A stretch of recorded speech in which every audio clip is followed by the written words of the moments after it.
Hi, I'm Jennifer Campbell, creator and host of the Systemic Leadership Summit. Welcome to this session. And today we'll be talking about evolutionary purpose, living and leading what you're meant to do through your own system. My guest for this session has extensive and deep experience with collective intelligence, purpose, and visionary leadership. And he's here today to share about how you can live and lead what life wants you to use you for. And his name is George Poor.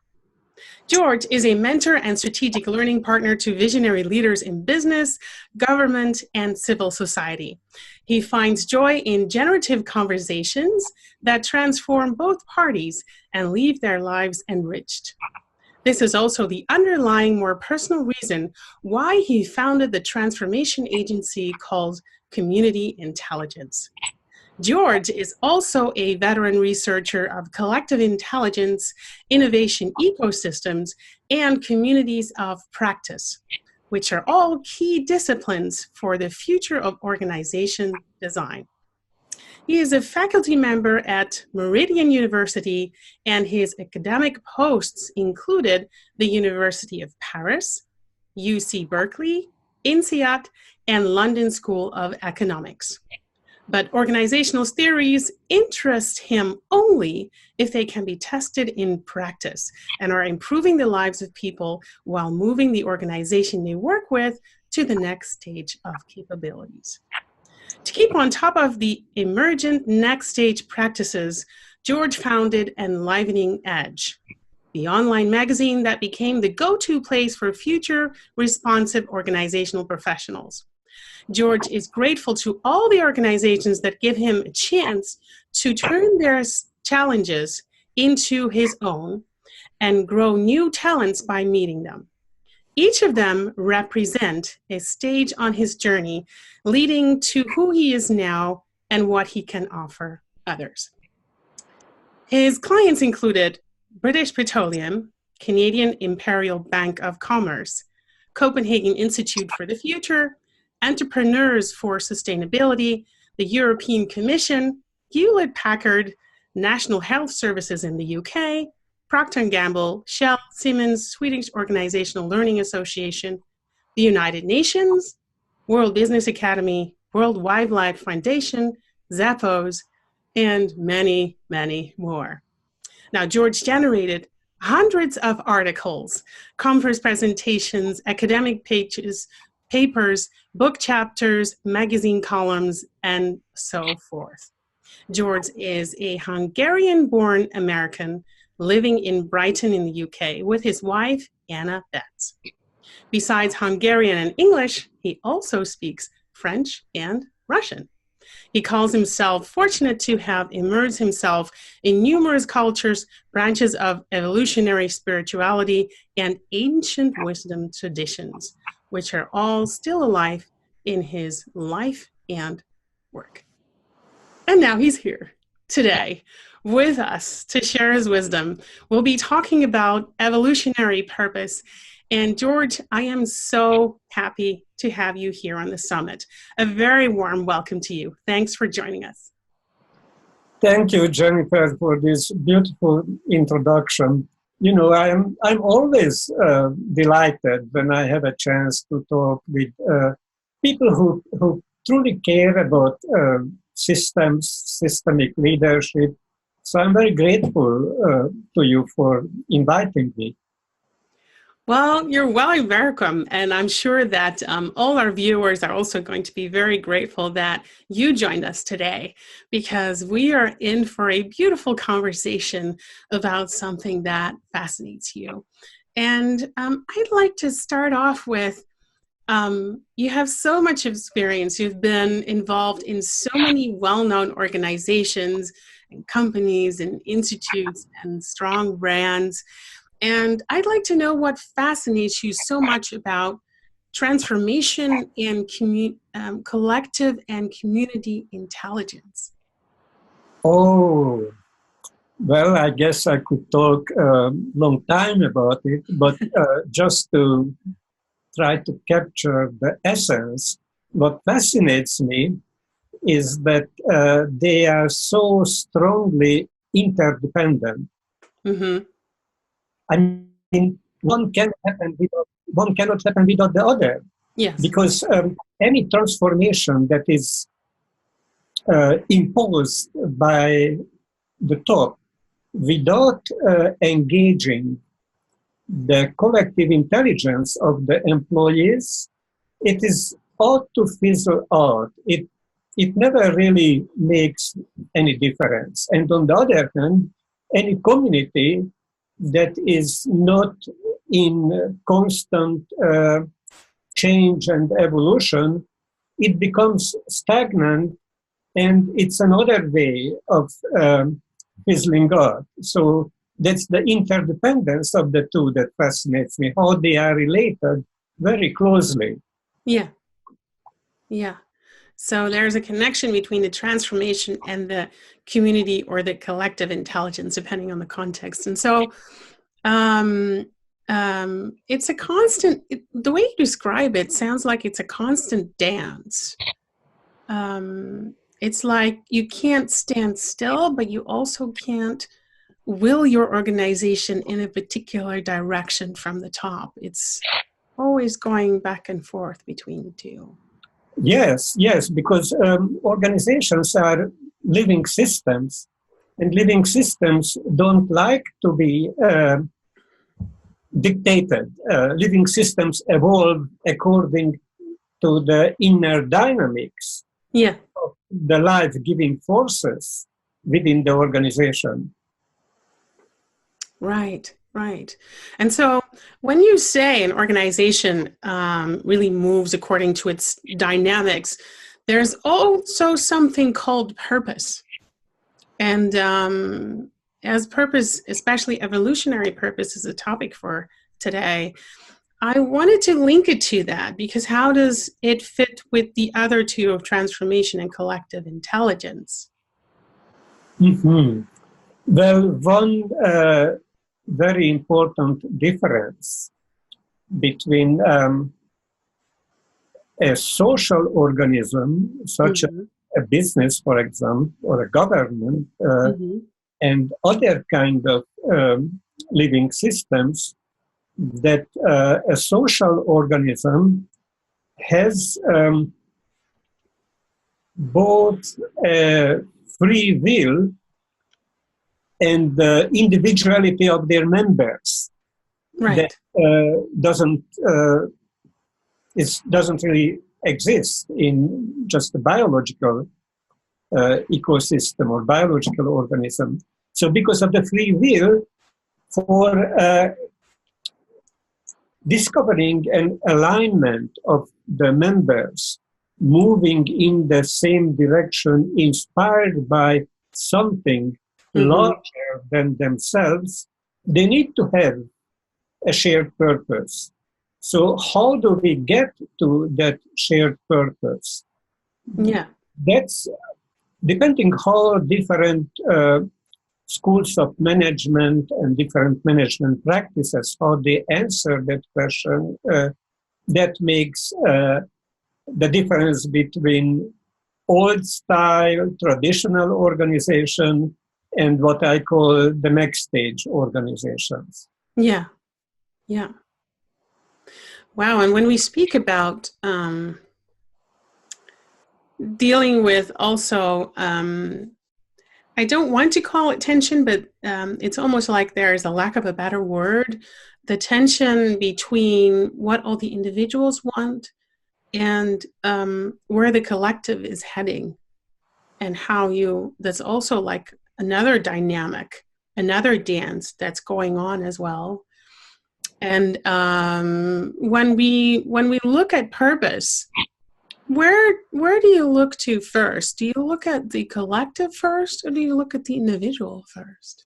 I love that question. That's because it's so alive. It's it's not a theoretical. It's a very practical question that is so alive in many of the conversations with business leaders. This comes up so frequently. Yeah. Because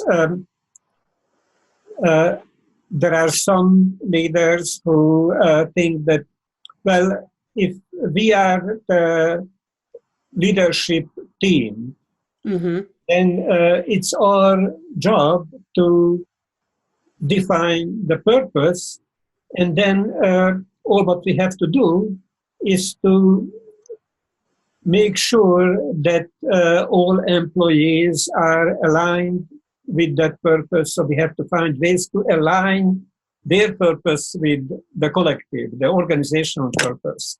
Yeah. There are other philosophies and practices that takes the other approach and say that, well, the purpose should be an aggregation of what are all the individual purposes. Yeah. And these different approaches represent different stages of development, but the space from which I am addressing your question is beyond both of these approaches. Right. Because it's not about the aggregation of the individual purpose and not the board deciding what should be a purpose. When I'm talking about evolutionary purpose, Mm-hmm. it's a whole different approach. First of all, we don't decide what the evolutionary purpose of the organization. We listen to what it wants to become, since it's a living organism, Mm-hmm. and then ask ourselves, what is the greatest gift of our organization? What is the greatest gift that we can bring to the world? The same way as if you have a child, you don't decide for her life what should she become when it grows up. Yeah. You listen carefully the character or the gifts of the person, Mm-hmm. of the child, and then support the development of those gifts. So that's very much how we approach the evolutionary purpose. We respectfully listen to what is that the organization can bring as novelty, as gift to the world, and cultivate those capabilities. Wow. Wow. So, let me just pause you there, because this is such a rich thing in itself that you just now articulated when you said, this is what I mean when I say evolutionary purpose.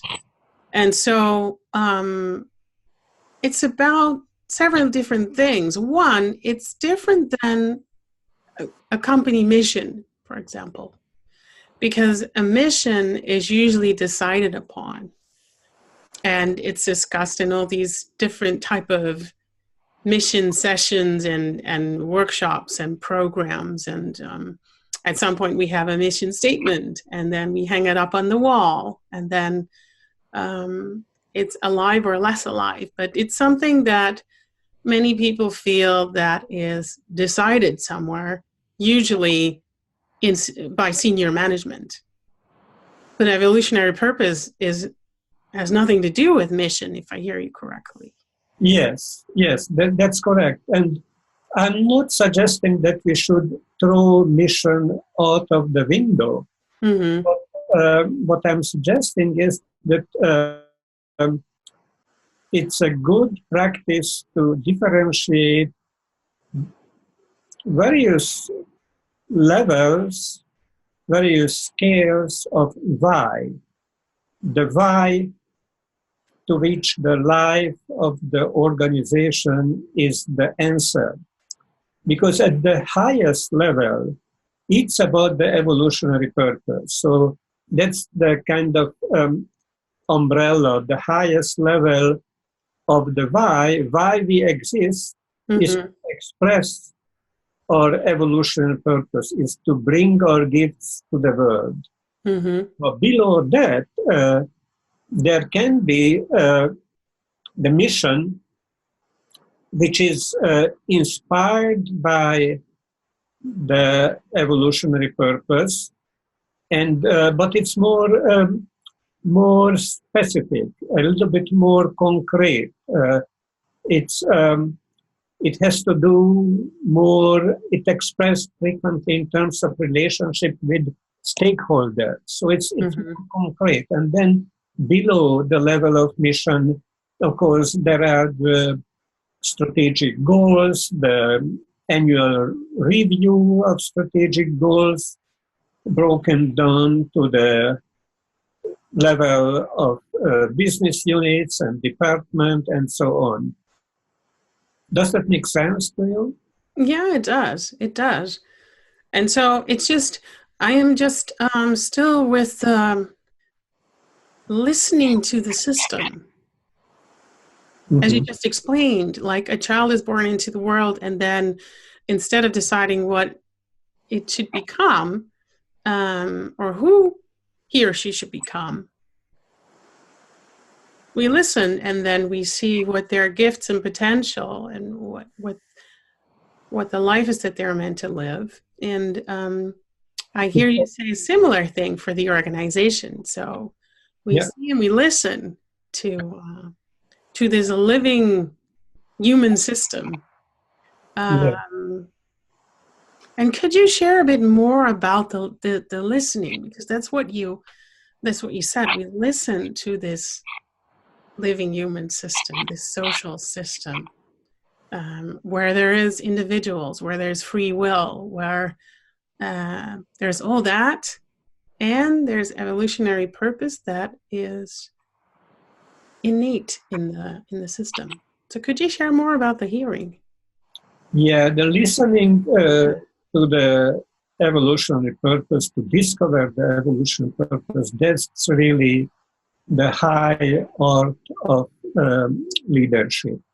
By leadership, I don't mean people who have on their business card a formal leadership function named senior vice president or this and that. By leadership, I mean everybody in the organization with the capacity to see the whole and take a stand for action that supports the well-being and evolution of the whole, not only of the parts, but of the whole.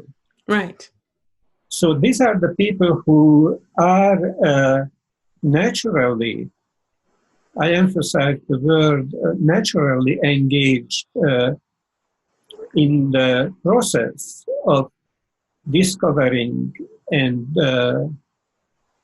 paying attention to and articulating,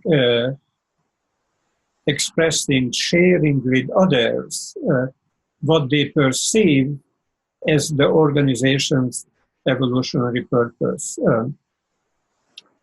And when they do that, you asked me about the process of listening. So how do we listen? How do we listen to the evolutionary purpose? How do systemic leaders listen to that? Well, if I'm just thinking,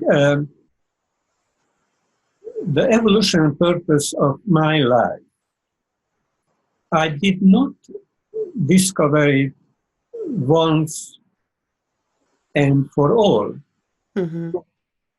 It has been evolving, and how I listen to it in each phase of my life, I ask myself, given my resources, given my talents, my competences, my experiences, my network of meaningful, mutually supportive relationships, given all that, what is that I can bring to the world? What is that I can bring to my stakeholders? And of course, both the world around me kept changing, and also what I listed as the givens, that too kept changing. That's why the evolutionary purpose, one of its characteristics is that it keeps evolving. So Right. it's never a fixed thing. So that's what we do in the organizations. Those who feel called to tune in with what can be the organization's best contribution to the world, to society, those people need to engage in a kind of systemic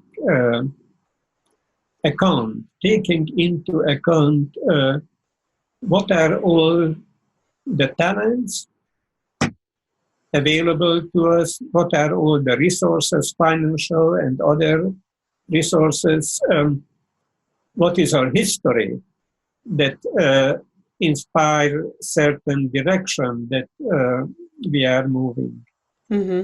A whole set of factors to take into account. And the last word about the art of discovering the evolution purpose is that it is a collective undertaking. Yeah.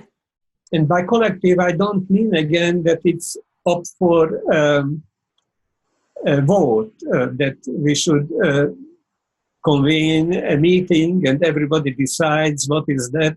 No, it's naturally happens, as I observed in a number of organizations that I've been mentoring or consulting to, is that typically the evolution purpose is articulated, expressed after this kind of deep listening that I described.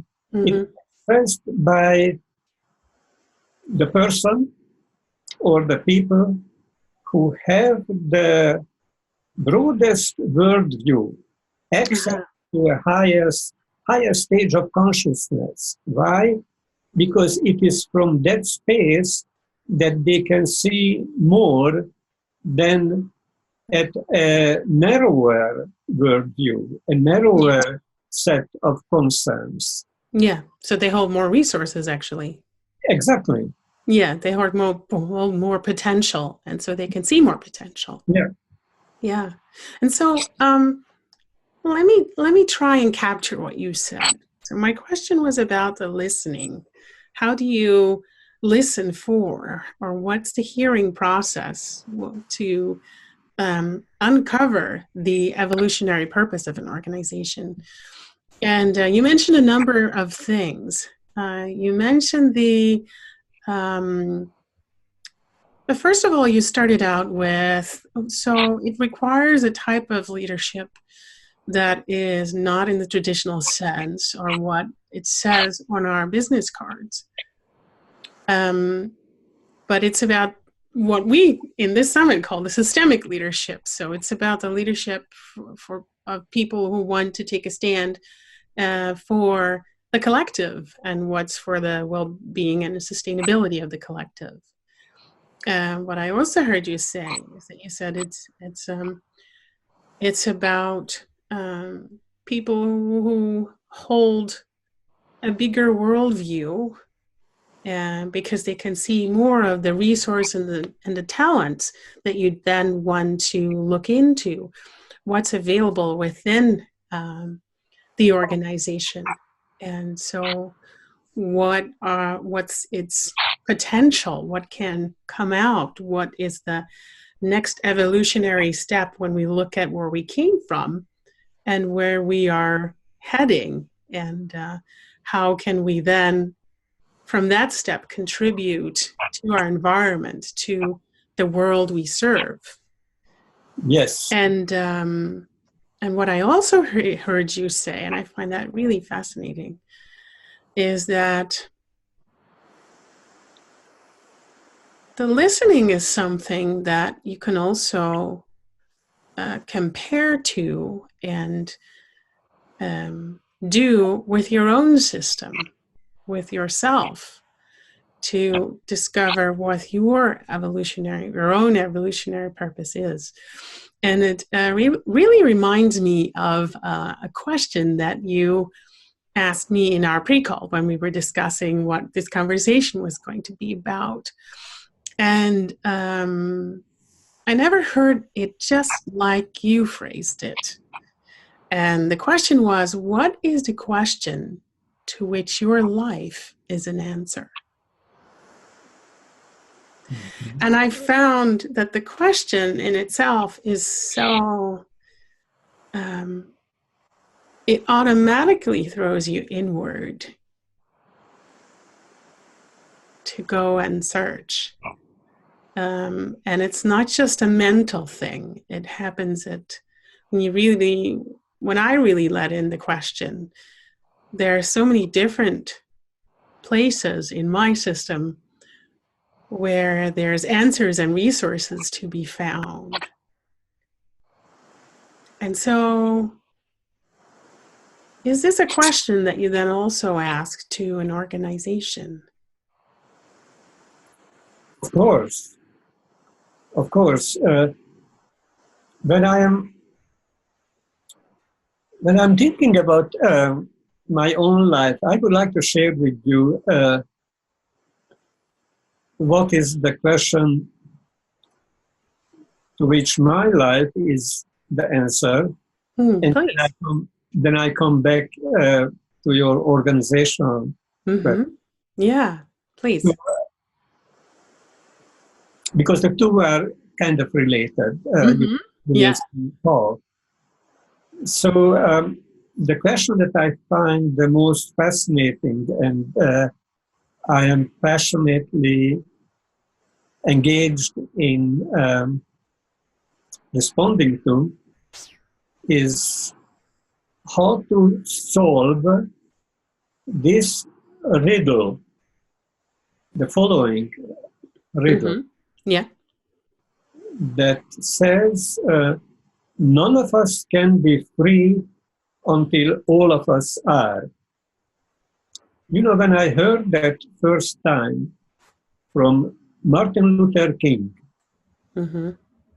it stopped me in my track. It caught my breath. I had to sit down and just close my eyes and let it sink in. For some reason, I felt such a deep connection with the truth of it, even without fully understanding first. What does that mean? And since then, it works on me like a koan, a question that I have to live into. That so, what does it really mean that none of us can be free until all of us are? I don't think that I will ever have a perfect answer to that. But I know that this is what my life is about, to solve this riddle. Now, back to your asking me, how does this relate to organization? What is the question to which the life of the organization is the answer? That is just another way to asking ourselves as an organization, how can we discover and rediscover again and again our evolving evolutionary purpose? Because beneath the evolutionary purpose, the underlying question is that what is my gift as an organization? What is our gift as a company to society, to the well-being and evolution of people and the society as a whole. So that's, I see, equivalent to what I asked from you in the pre-interview conversation. Mm-hmm. What is the question to which your life is the answer? Yeah, yeah. Wow, I'm just still processing. I'm processing your riddle and the question that you just repeated from our earlier conversation again. And again, it throws me inward. And so what fascinates me is that finding the evolutionary purpose then is inner work, is organizational inner work, is individual inner work, because the listening requires that. It's almost like the movement that you make when you really want to hear something well, and I often do when I want to hear something on my inside or on the inner realms of what's trying to evolve or emerge. So very profound questions indeed. And the thing also about what you said about the riddle, we will not be free until we all are. What hits home for me is that just like the evolutionary purpose is actually it's a continuous listening. Mm-hmm. So there's never a dot. You never said, oh, this is it, period. It keeps on evolving. It keeps on going. And it's not so much a place to end up. It's more it's a continuing journey, the listening. Yes, indeed.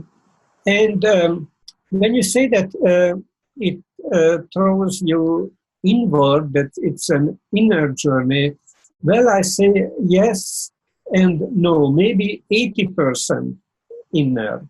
Mm-hmm. But I also need to have my antennae oriented towards what is around me, what is surrounding me, what is the space in which I want to deliver my gifts. Because that space is also the environment, the markets, the technologies, that too are constantly changing. And it is the dialogue with the stakeholders or in the political sphere with the constituents. It is in that dialogue that inform, along with my inner dialogue about my own capabilities. It's this inner and outer that's a dance. It's a very dynamic process. Yeah. And so in this summit, we very much look at see the system first. And so there are a couple of conversations that I have with speakers who with whom I explore what it's like to see the system, so that then dialogue can take place.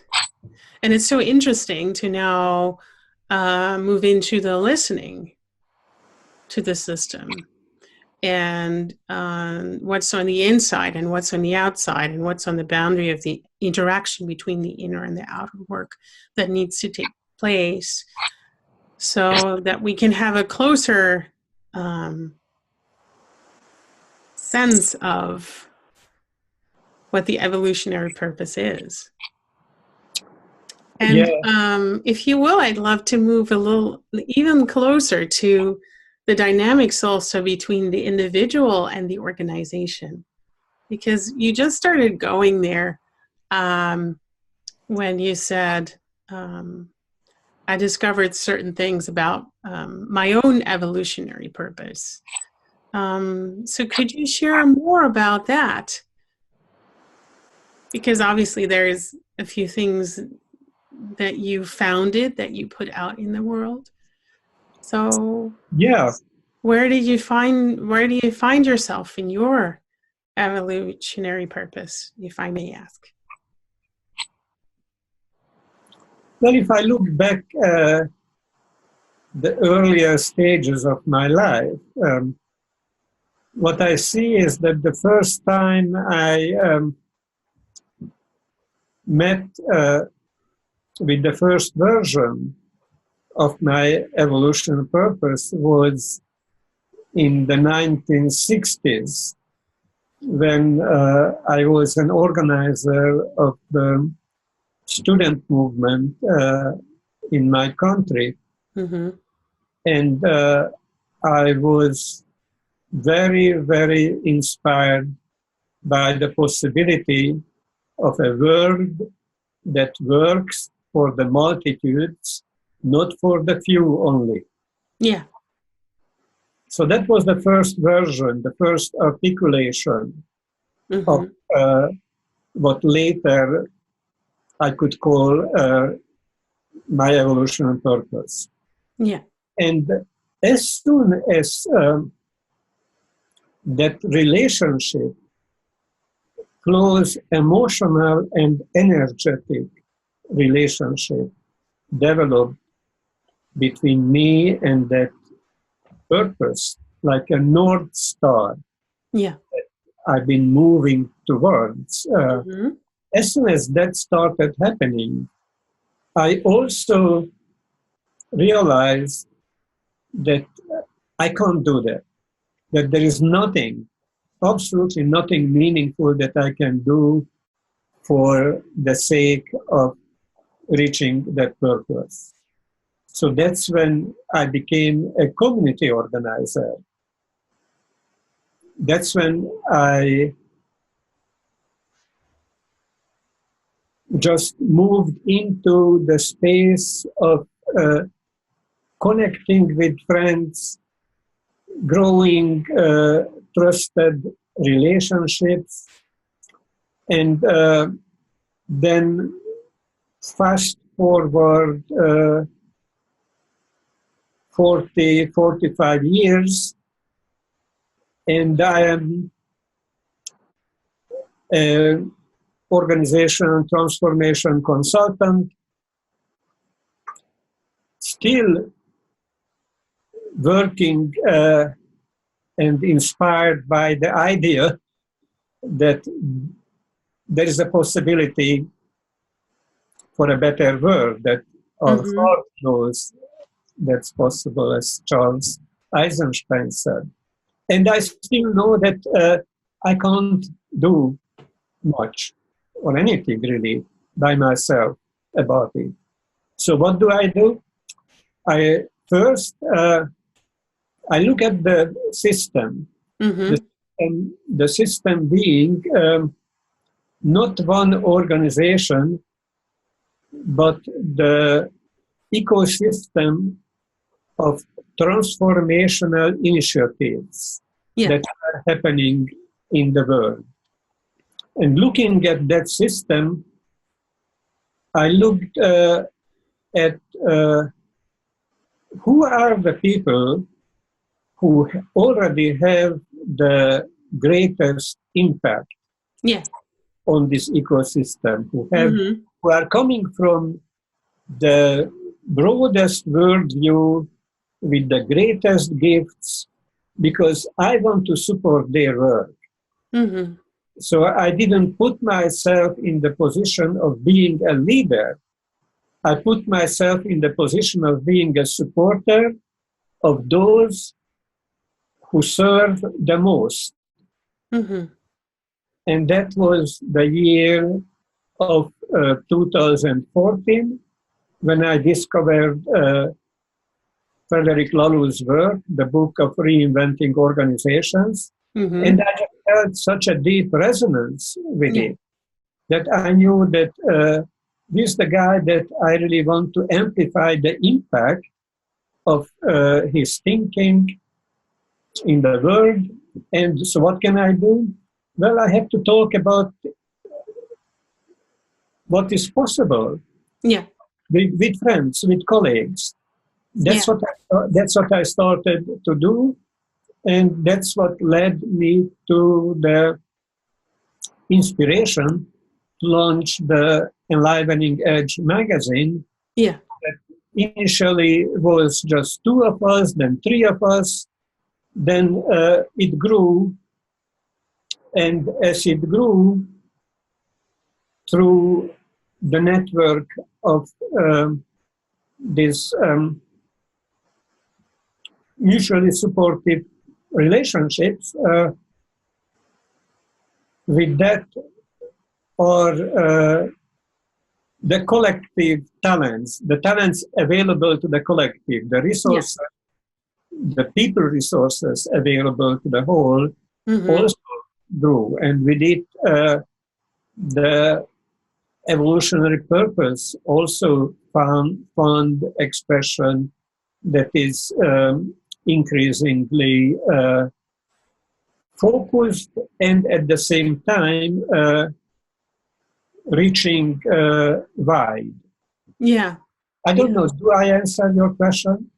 Definitely, because I asked you what you discovered in your process of your own evolutionary purpose. And my next question was going to be, how does that then tie into Enlivening Edge and the other communities you support and the networks and communities you create? And it's so much like a mirroring process of what's happening on my end and how is my purpose evolving, and how does then my contribution to the world and what's possible there evolving, and how can I connect with others who are on a similar path and who are serving the world in what I aspire it to evolve towards. How does that then create a bigger ecosystem, a bigger system and ecosystem of all these different people who resonate around similar evolutionary purposes, or a bigger evolutionary purpose as an umbrella. And I'm so fascinated by the process. It's something that I also recognize in myself when I look at myself and my growth and what's happening in my business or in this summit, or so it's also a constant communication, or we mentioned the word dance before, between what's happening with yourself individually and what's happening in the connections or the networks or the systems around you that you either co-create or that co-evolve with others. So it definitely answers my question. And it also leads to the next one, which is, how did you go about with Enlivening Edge? I know that you started supporting people who were serving in the bigger world. But how do you grow a living human system? Well, I think that the good place to start is realizing that in the universe, including our social universe, is everything is energy and structure. Energy and structure. And the relationship between the two is how life is carrying itself forward. Yeah. Because energy without a structure dissipates, and structure without energy is ossified. It's lifeless. So Okay. this is the lens, the energy/structure lens through which I am looking at the evolution of specific organizations, including Enlivening Edge. Mm-hmm. So, And when you say that's a lens through which I look at these different systems, what are you looking for? I'm looking for the balance. I'm looking for not a stagnant, but a dynamic equilibrium of the energy and the structure. It's just a scientific term for what we're talking about as dance. The dance of energy and structure means, let me give you some example from the life of Enlivening Edge, that we are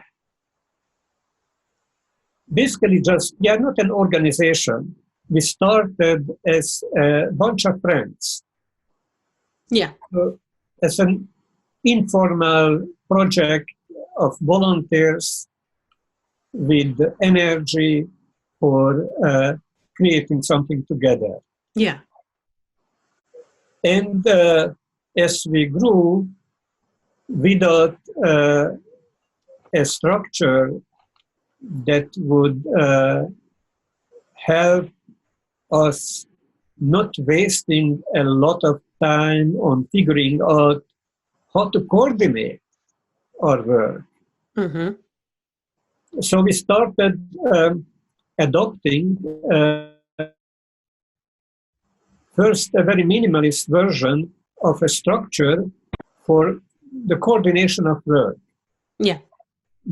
Namely self-management, and specifically we use the holacratic method of self-management. So self-management... Holacratic? Holacracy. Holacracy, yes. Holacracy. Okay. So holacracy is a structure. Mm-hmm. It's a structure, a set of roles and processes that helps energies to express themselves in action, in work, in collaboration. Yeah. Now, when it so how the dance comes in? Yeah. In response to your question, what I am paying attention to. Mm-hmm. Then, what I'm paying attention to is that the structure should not overwhelm and stifle the energy that wants to express itself. Yeah.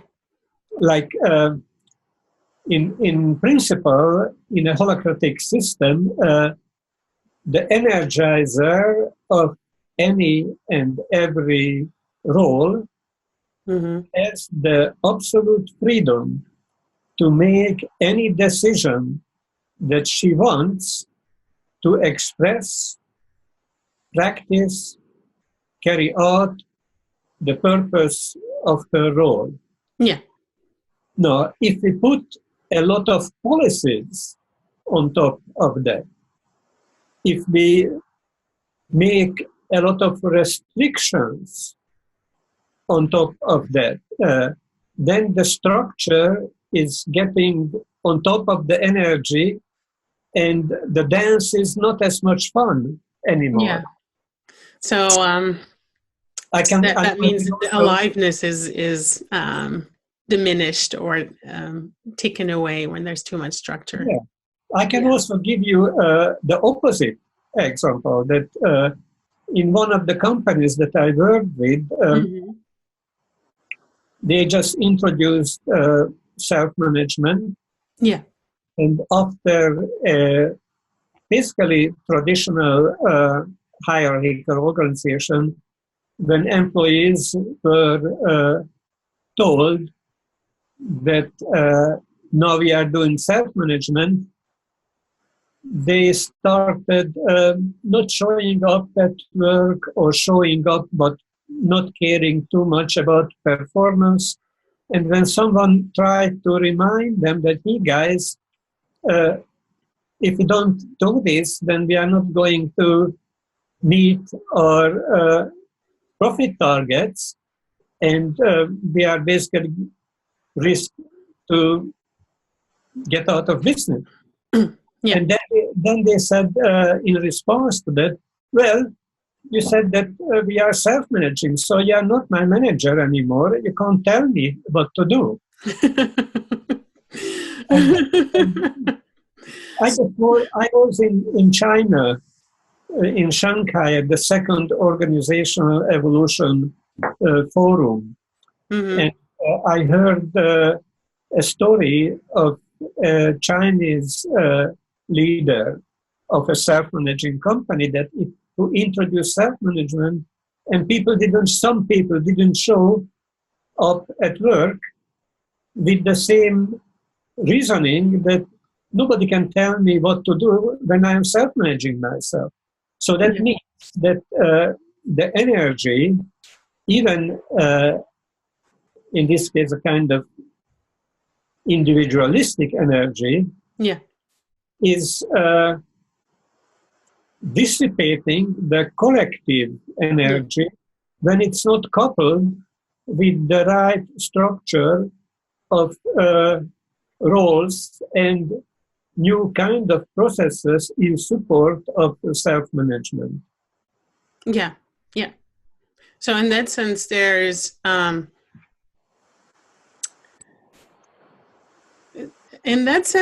both freedom and productivity in having the right balance. That's right. That freedom is not in my vocabulary. Freedom is not just being free of restraints, not being free from oppression or oppressive systems. Freedom is also being free for, not free from, but free for creating, discovering the best version of myself. And the best version of myself is not separable from the best version of ourselves, or collective selves, which calls for coordination. Some form of coordination, because any kind of collaborative work just doesn't happen without some coordination mechanisms. And in the old way of coordinating, that was very simple, because the higher ups decides what to do. But when there are no higher ups, we need to use a new coordination mechanism, which comes from accountability. Accountability that not somebody is telling me what to do, but accountability as my gift to you guys in my team, in my department. Because if I am telling you what I offer to be accountable for, why it is my gift to our coordination, because only then you can know what you can count me on for. And if you don't know what you can count me on for, then there is no way to bring together the fruits of our individual efforts. Right. And so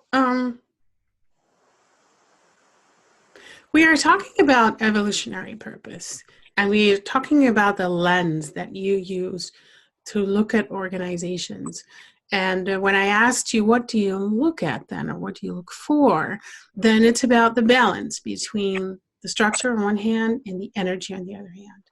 And that there are ways to work with the balance, and what the consequences are if there's too much of one or too much of the other, and that does not serve the collective if you're out of balance. Mm-hmm. But there's also a balance between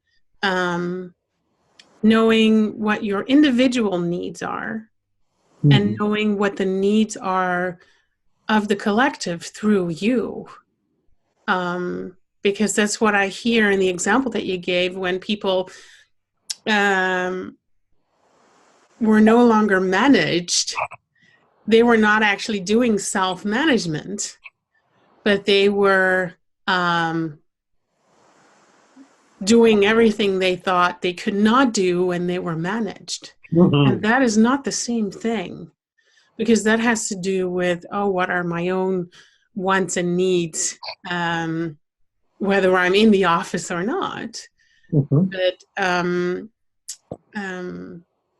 the actual balanced self-management is more about being accountable for your service and contribution to the collective.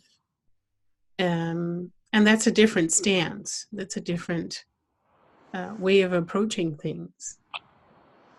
And so what I wanted to ask you is when you look at Enlivening Edge, but also when you look at the different organizations you worked with, what are the challenges when we look at working with evolutionary purpose and with this balance between structure and energy? What are the challenges especially for systemic leaders, you see?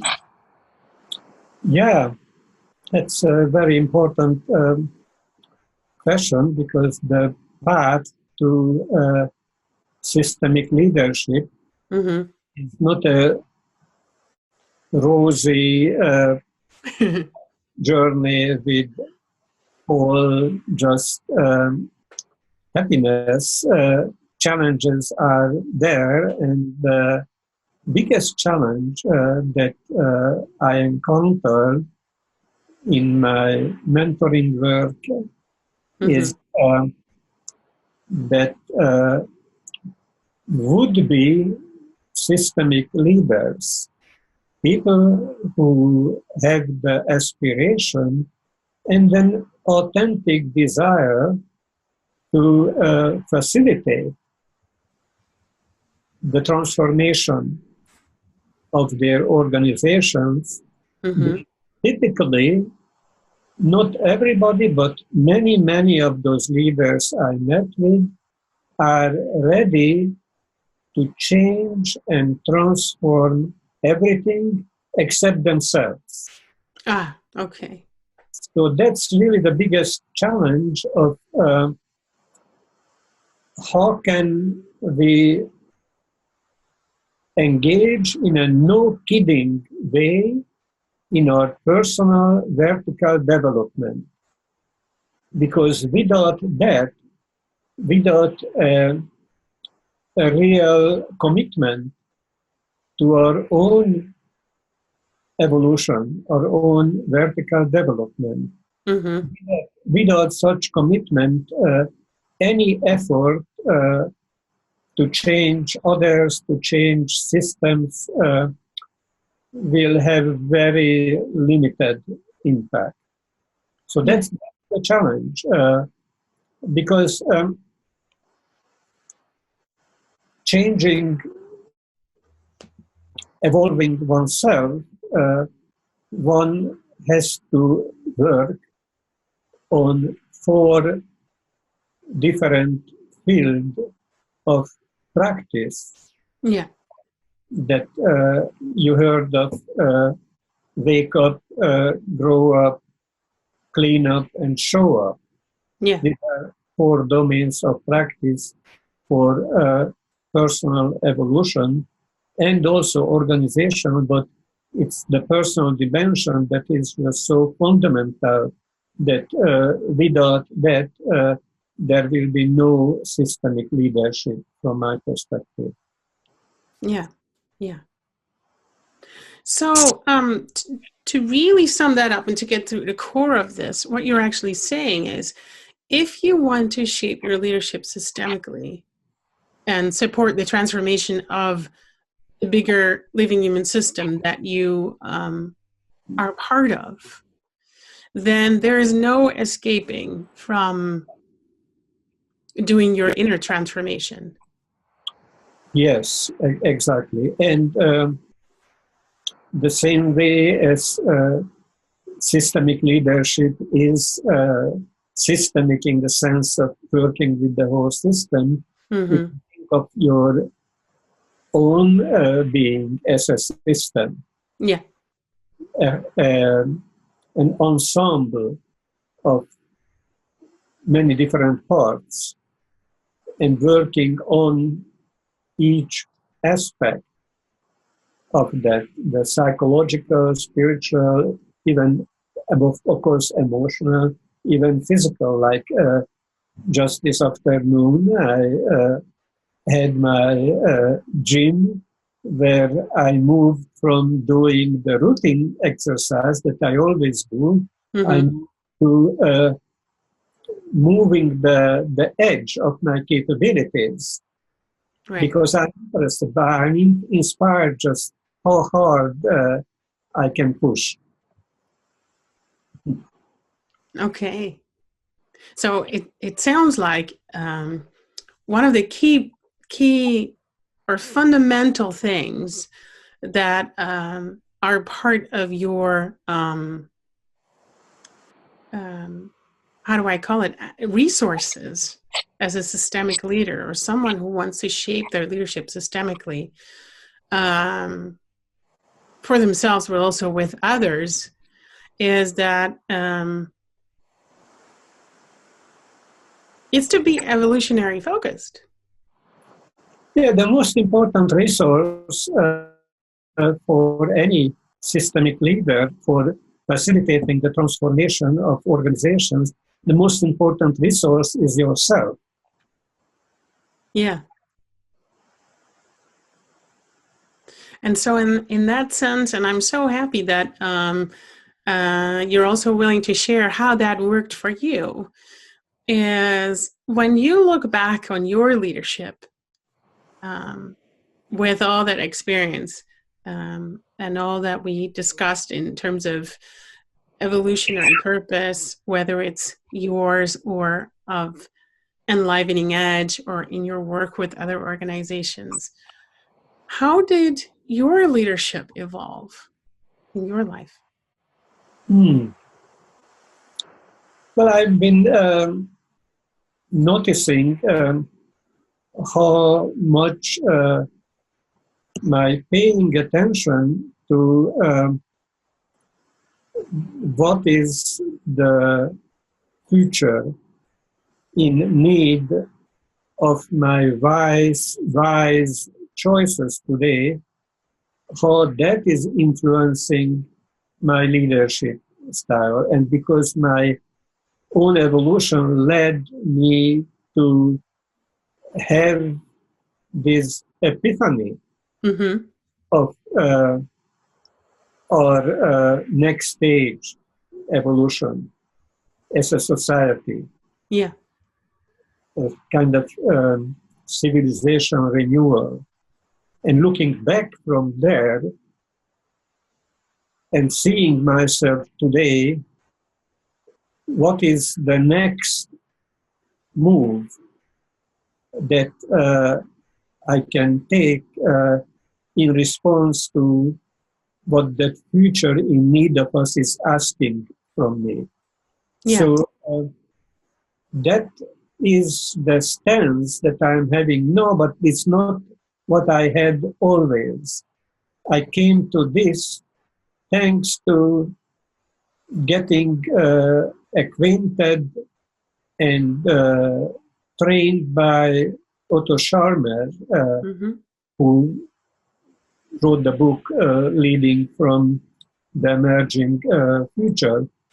And before that, I had other perspectives on leadership, and now I find it more liberating to connect with that greater sense of where we are heading, and this is what helps me to help others to see their highest potential.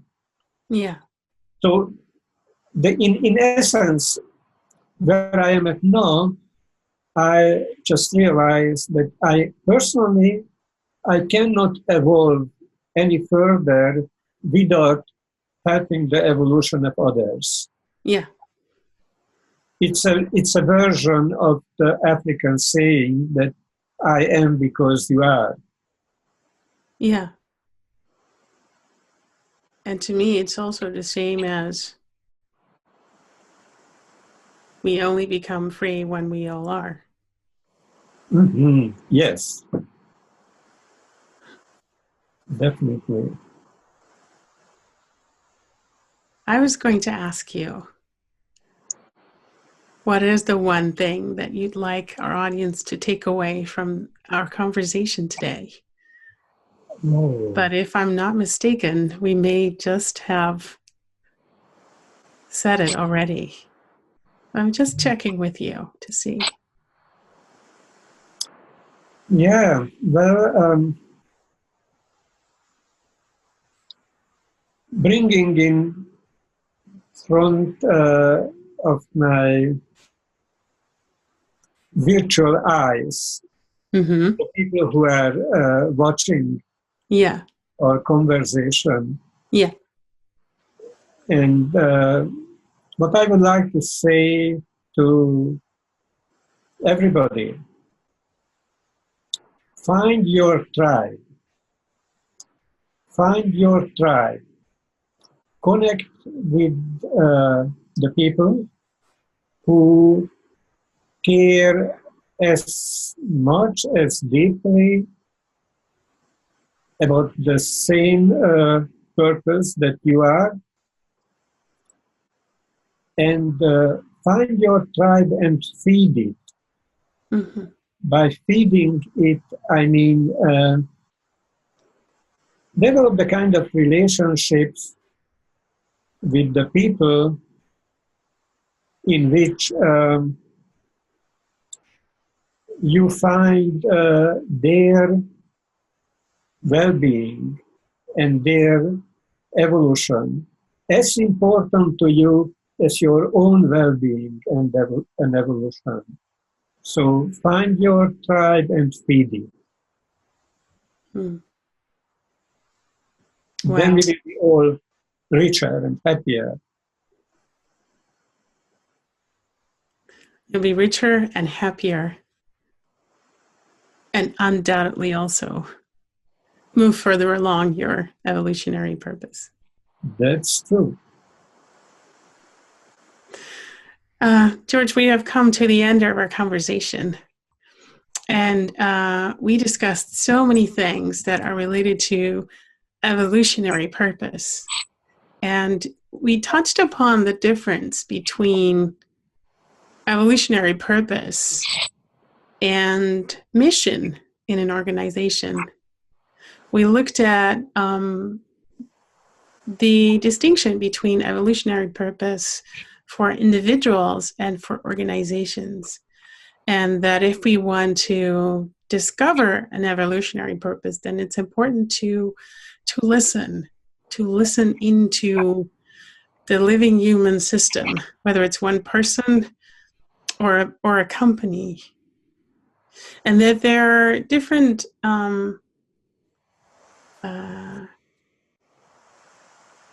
skills or competencies or aspects to this listening, and that it's about the resources and the talents that are inside and the interaction with the outside world, and to have antennas to see what is the biggest gift that can be brought into the world from an organization or from yourself.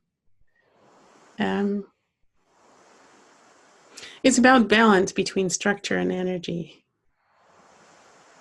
And that is what you look for, and that's the lens that you look through whether it's within your own online magazine and community tribe, or others when you work together with them or for them.